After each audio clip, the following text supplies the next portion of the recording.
Les rites comme nouvelle forme d'absurdité. Pourtant, notre existence se trouve conduite par ces rites. Leur genèse et leur évolution relèvent de l'absurde. Cette ignorance du mécanisme d'évolution du système dans lequel nous sommes insérés enferme notre existence dans une absurdité nouvelle d'un autre genre que celle décrite, par exemple, par l'existentialisme. Cette première absurdité n'est ni renforcée ni abolie par mon discours. Un séjour en une contrée lointaine permet de prendre conscience de cette réalité. Les mœurs y diffèrent, non point seulement dans les apparences, mais surtout dans leur regard.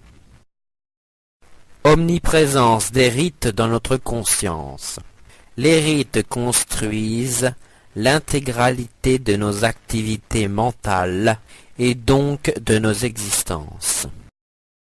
Selon Durkheim, les faits sociaux, ce que je nomme les rites, comprennent l'intégralité de notre réalité mentale. Le système de signes dont je me sers pour exprimer ma pensée, le système de monnaie que j'emploie pour payer mes dettes, les instruments de crédit que j'utilise dans mes relations commerciales, les pratiques suivies dans ma profession, etc. Durkheim, Règles pour la méthode sociologique, chapitre 1er. Je souligne que le langage que nous sacralisons s'apparente avec un ensemble de faits sociaux ou de rites. À ce titre, il se voit emprisonné dans autant d'absurdité et d'arbitraire que l'ensemble de nos idées. Durkheim signale la toute-puissance des traditions dans la genèse de nos pensées.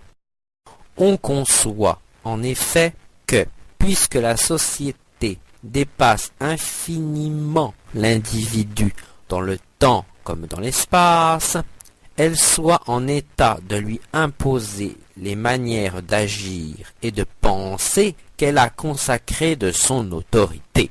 Cette pression, qui est le signe distinctif des faits sociaux, c'est celle que tous exercent sur chacun. Durkheim, Règles de la méthode sociologique, chapitre 5, section 2.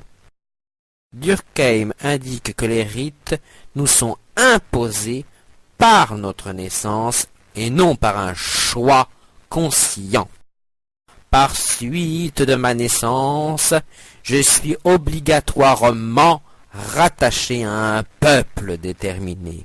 On dit que, dans la suite, une fois adulte, j'acquiesce à cette obligation par cela seul que je continue à vivre dans mon pays. Mais qu'importe, cet acquiescement ne lui enlève pas son caractère impératif. Il nous est matériellement et moralement impossible de dépouiller notre nationalité.